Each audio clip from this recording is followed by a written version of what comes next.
Shalom, selamat datang dan bertemu kembali di video pembelajaran agama Kristen kelas 9 yang dibawakan oleh Ibu Henry Linda Simanjuntak dengan topik gereja yang bersaksi dan melayani dunia. Selamat menyaksikan. Shalom, selamat pagi anak-anak Ibu. Bertemu kembali dengan Ibu Linda Simanjuntak. Materi kita hari ini dengan topik gereja yang bersaksi dan melayani di dunia.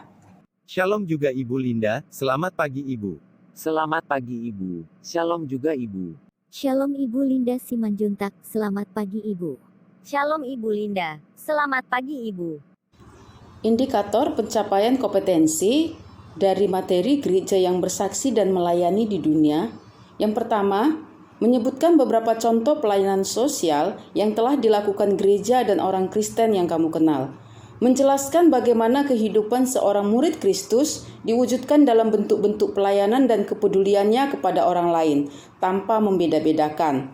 Menunjukkan tindakan-tindakan gereja yang kurang bijaksana dan berpotensi membangkitkan kontroversi di dalam masyarakat. Dan yang terakhir, menyusun sebuah program pelayanan bagi masyarakat oleh orang muda atau remaja di gerejamu dengan tujuan untuk memberdayakan mereka. Materi ini bermaksud untuk mengajak anak-anak ibu untuk lebih jauh melihat bagaimana tanggung jawab orang Kristen terhadap lingkungan hidupnya.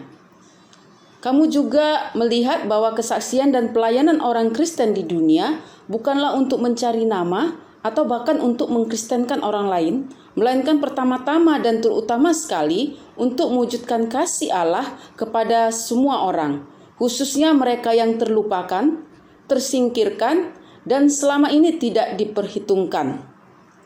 Coba anak-anak sebutkan contoh-contoh catatan kecil tentang peranan dan kegiatan gereja di berbagai wilayah di tanah air. Gereja Protestan di Indonesia bagian Barat GPIB Koinonia, Kebon Pala menampung sebanyak 1.150 pengungsi pada banjir besar di Jakarta pada Januari tahun 2014. Gereja Kristen Indonesia membantu para korban tsunami di Aceh yang terjadi pada tanggal 26 Desember tahun 2004. Ketua Sinode Gereja Kristen Indonesia di Tanah Papua, Pendeta Albert Yoko, mengatakan bahwa semua gereja harus memberikan pendidikan kepada kaum laki-laki dewasa agar tidak melakukan hubungan seks yang beresiko. Gereja-gereja dan relawan berperan aktif dalam membantu orang-orang yang terkena tsunami di Kepulauan Mentawai, Sumatera Barat. Dewan Gereja-Gereja Sedunia menyerukan agar gereja-gereja diperlengkapi untuk menolong kaum perempuan yang rentan terkena penyakit HIV. Sebelum Tuhan Yesus meninggalkan para murid di dunia dan kembali ke surga, Ia memberikan amanat penting yang harus dilakukan oleh murid-muridnya. Tertulis dalam Matius 28 ayat 18-20. Silahkan anak-anak ibu sebutkan isi dari Matius 28 ayat 18-20. Kepadaku telah diberikan segala kuasa di sorga dan di bumi. Karena itu pergilah, jadikanlah semua bangsa muridku dan baptislah mereka dalam nama Bapa dan Anak dan Roh Kudus.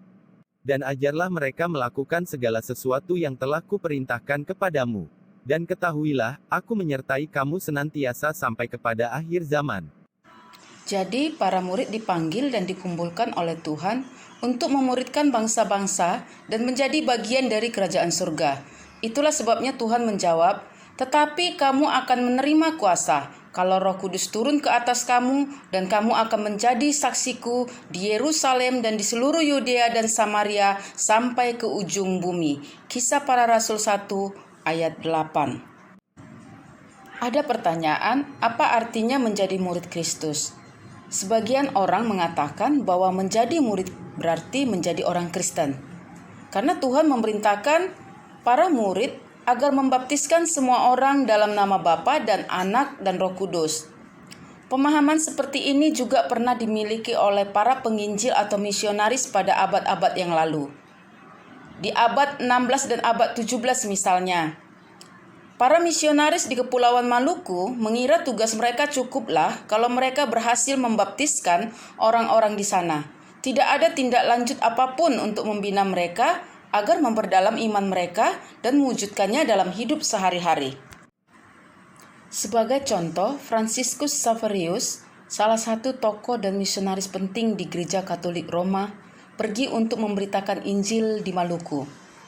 Dalam kunjungannya yang sangat singkat di Ambon, Xaverius berusaha mengabarkan Injil. Ia ditemani oleh seorang anak remaja yang menjadi penerjemahnya dan beberapa rekannya yang masih muda. Bila ada orang sakit atau anak-anak yang ingin dibaptis, Xaverius akan masuk ke rumah itu dan mendoakan mereka. Anak-anak muda yang menemaninya akan mengucapkan pengakuan iman rasuli dan dasatitah dalam bahasa Melayu.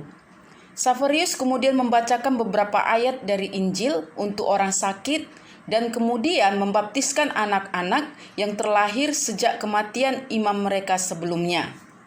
Apakah ia berhasil menjadikan orang-orang desa itu pengikut Kristus? Tidak. Mereka memang dibaptiskan dan menjadi Kristen. Tetapi apa artinya menjadi seorang Kristen jika mereka tidak paham dengan benar? Karena pendidikan iman Kristen yang mereka terima sangat sedikit dan terbatas pada pengakuan iman rasuli dan dasatita. Bahkan Alkitab pun tidak mereka kenal. Penduduk umumnya buta huruf dan tidak dapat membaca. Jadi ajaran tentang iman Kristen yang mereka terima dan pahami hanya sedikit sekali.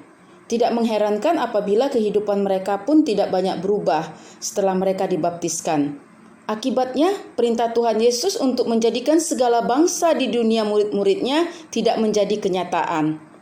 Padahal, seorang Kristen tidak dapat disebut Kristen apabila ia tidak memperlihatkan semua yang telah Tuhan Yesus ajarkan kepadanya di dalam kelakuannya sehari-hari. Salah satu hal yang dilakukan oleh orang Kristen perdana untuk menunjukkan bahwa mereka adalah murid-murid Tuhan Yesus adalah menyatakan kasih mereka kepada siapapun juga. Kita sudah melihat bagaimana gereja perdana membuka dirinya terhadap orang-orang yang tersingkirkan dari masyarakat umumnya. Konsep menjadi murid Yesus sangat erat hubungannya dengan konsep melayani sesama. Perjuangan menegakkan hak asasi manusia adalah salah satu upaya yang harus dilakukan gereja dan semua orang Kristen sebagai suatu bentuk pelayanan. Pada awal pertama gereja terbentuk, orang-orang Kristen perdana telah memahami betapa pentingnya tugas pelayanan gereja. Gereja perdana mengangkat 7 orang diaken atau pelayan gereja. Ada Stefanus, Filipus, Prokorus, Nikanor, Timon, Parmenas, dan Nikolaus untuk melayani para janda yang terabaikan. Tertulis dalam Kisah Para Rasul pasal 6 ayat 1-6. Dalam kitab Injil Matius pasal 25 ayat 40, Tuhan mengajarkan agar kita peduli kepada orang-orang yang tersisihkan. Ia mengatakan, "Aku berkata kepadamu, sesungguhnya segala sesuatu yang kamu lakukan untuk salah seorang dari saudaraku yang paling hina ini, kamu telah melakukannya untuk aku." Para rasul tentu mengingat pesan dan ajaran Tuhan Yesus. Karena itulah gereja perdana memberikan perhatian khusus kepada para janda dari kelompok Yahudi Helenis ini. Para rasul memahami benar bahwa iman yang mereka beritakan harus dinyatakan dalam perbuatan mereka, dalam bentuk kasih kepada orang-orang yang membutuhkannya.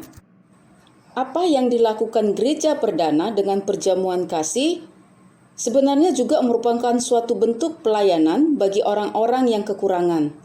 Ketika setiap warga jemaat membawa makanan di dalam kebaktian mereka, lalu berbagi dan makan bersama, maka orang-orang yang miskin juga dapat makan makanan yang selama ini mungkin hanya dapat dinikmati oleh orang-orang kaya. Dengan cara ini, ajaran Tuhan Yesus tentang kasih diwujudkan secara nyata dalam praktek hidup sehari-hari dengan berbagi. Di masa kini gereja memahami bahwa orang-orang yang tersingkir dan tersisihkan itu bukan hanya para janda. Karena itu, pelayanan gereja pun menjadi semakin luas seperti yang dilakukan oleh beberapa gereja melalui kegiatan-kegiatan bakti sosial kepada masyarakat. Pernahkah anak-anak ibu mendengar kata bersaksi? Pernah, Ibu. Menurut anak-anak ibu, apakah arti kata bersaksi itu? Memberikan kesaksian dalam bentuk penceritaan kembali, pengalaman seseorang yang menggambarkan bagaimana Tuhan telah bekerja di dalam hidupnya, menolongnya menghadapi suatu peristiwa yang berat. Misalnya kesaksian seseorang yang baru saja sembuh dari sakit. Kesaksian seseorang yang kehilangan pekerjaan, namun mendapatkan pekerjaan yang lebih baik. Juga kesaksian seseorang yang baru saja menjadi Kristen. Gereja dan pelayanannya adalah kesaksian gereja tentang kasih Allah bagi dunia ini. Dalam bahasa aslinya, yaitu bahasa Yunani, kesaksian diterjemahkan menjadi marturia. Dari kata ini kemudian dikenal istilah martir, yaitu orang yang meninggal karena imannya. Dalam Kisah Para Rasul pasal 6 ayat 9-7, kita menemukan kisah tentang kematian Stefanus sebagai martir.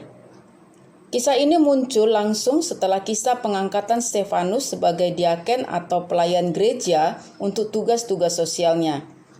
Tampaknya ada kaitan yang sangat erat antara diakonia dengan marturia, antara pelayanan dan kesaksian.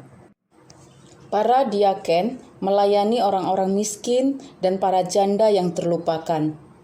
Di satu pihak, mereka memberikan pengharapan kepada banyak orang yang selama ini tertindas. Namun yang menjadi masalah ialah bahwa hal ini dapat dianggap mengganggu tatanan masyarakat yang sudah terbentuk. Pertama-tama, semakin banyak orang yang tergabung dengan gereja perdana. Bukan hanya itu, di antara mereka yang ikut bergabung juga terdapat sejumlah imam menyerahkan diri dan percaya. Kisah Para Rasul 6 ayat 7. Hal ini sangat mencemaskan orang-orang Yahudi yang menolak Yesus. Ketika itu, semakin banyak orang-orang Helenis bergabung dan tidak dituntut untuk menjadi Yahudi terlebih dahulu. Sehingga muncullah kegelisahan di kalangan para pemuka Yahudi bahwa para pemimpin Kristen ini merusakkan kaidah-kaidah keagamaan umat Yahudi. Ajaran Stefanus dianggap telah melecehkan ajaran Taurat yang selama ini menduduki tempat yang utama dalam kehidupan orang Yahudi. Itulah sebabnya mereka mengadakan suatu gerakan di antara orang banyak, serta tua-tua dan ahli-ahli Taurat. Mereka menyergap Stefanus, menyeretnya dan membawanya ke hadapan mahkamah agama. Kisah Para Rasul 6 ayat 12. Akibatnya, Stefanus ditangkap, diadili, dan dirajam sampai mati. Stefanus pun menjadi martir Kristen pertama. Bagaimana pelayanan sosial gereja dan tantangannya? Pelayanan sosial gereja yang memberdayakan tampaknya akan selalu menimbulkan kontroversi dan tantangan. Tidak selamanya orang bersuka cita apabila melihat orang lain diberdayakan. Ada pihak-pihak tertentu yang selama ini memetik keuntungan dari ketidakberdayaan orang lain yang merasa sangat terganggu. Itulah yang kita lihat dalam bab 3 yang lalu ketika pendeta Dr. Martin Luther King berjuang demi kesetaraan kedudukan dan status orang-orang kulit hitam dengan orang kulit putih. Dia pun menghadapi banyak musuh, bahkan sampai akhirnya ia ditembak mati karena perjuangannya untuk memperjuangkan hak-hak asasi orang-orang kulit hitam di Amerika Serikat. Silakan anak-anak ibu buka Alkitab dari kitab Injil Yohanes pasal 15 ayat 18 sampai 19. Yohanes pasal 15 ayat 18. Jikalau dunia membenci kamu, ingatlah bahwa ia telah lebih dahulu membenci aku daripada kamu. Sekiranya kamu dari dunia, tentulah dunia mengasihi kamu sebagai miliknya. Tetapi karena kamu bukan dari dunia, melainkan aku telah memilih kamu dari dunia. Sebab itulah dunia membenci kamu.